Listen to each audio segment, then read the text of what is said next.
Shaanxi earthquake, China, 1556. It remains the deadliest earthquake in recorded history, yet most have never heard of it.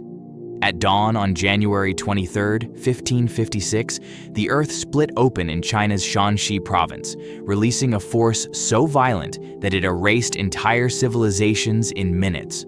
Over 830,000 people perished. Entire communities, many living in loess cave dwellings, were swallowed whole as the hills they were carved into turned to dust. The destruction didn't stop at lives. Rivers rerouted, mountains crumbled, and once thriving cities became barren memories. In response, Chinese society was forced to rebuild from the ground up, literally, prompting new architectural norms and settlement strategies that would last for generations. But this quake wasn't an isolated terror. What came decades later on the other side of the world would prove that nature's fury has no borders and no mercy. The Great Kanto Earthquake, Japan, 1923. It wasn't just the ground that killed people. It was the fire that came after.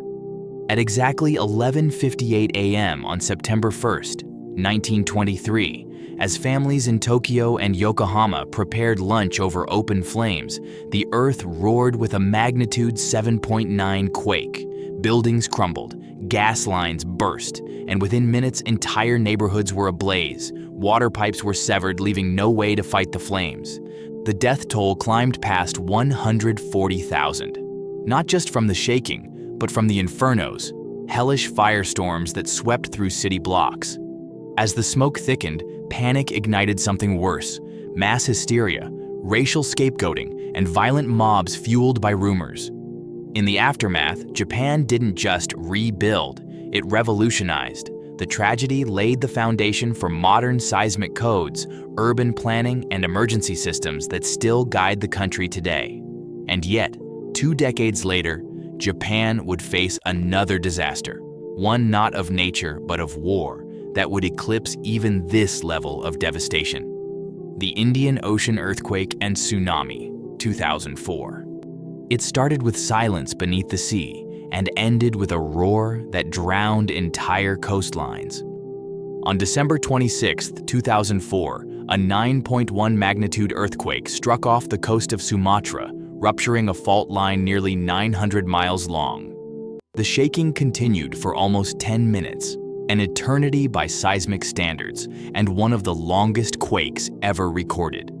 But the true horror hadn't arrived yet. Hours later, walls of water up to 100 feet high surged out across the Indian Ocean.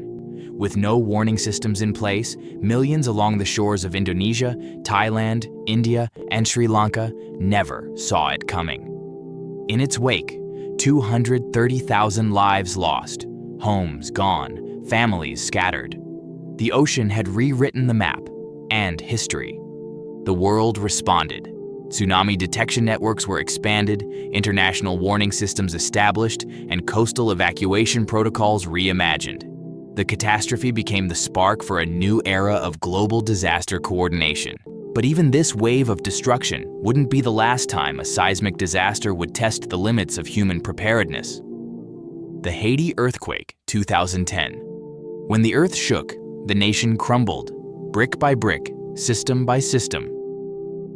On January 12, 2010, just 16 miles from Haiti's capital, a 7.0 magnitude earthquake struck with brutal precision.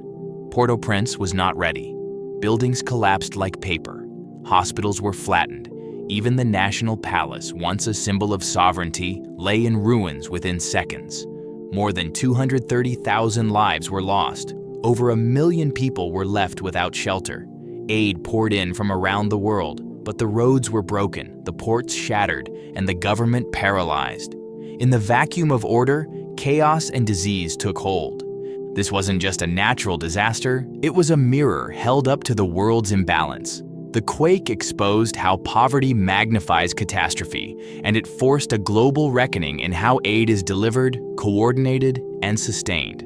But while Haiti struggled to rebuild, another nation, thousands of miles away, would soon be rattled by its own tectonic reckoning, with consequences felt across the entire planet.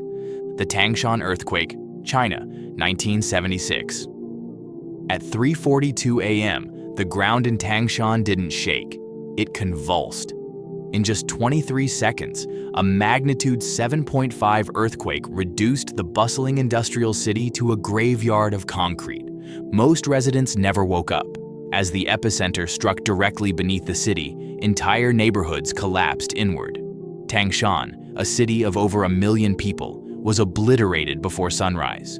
More than 240,000 people perished, many crushed in their beds. Rail lines twisted like ribbon, steel factories, power plants, schools, all crumbled.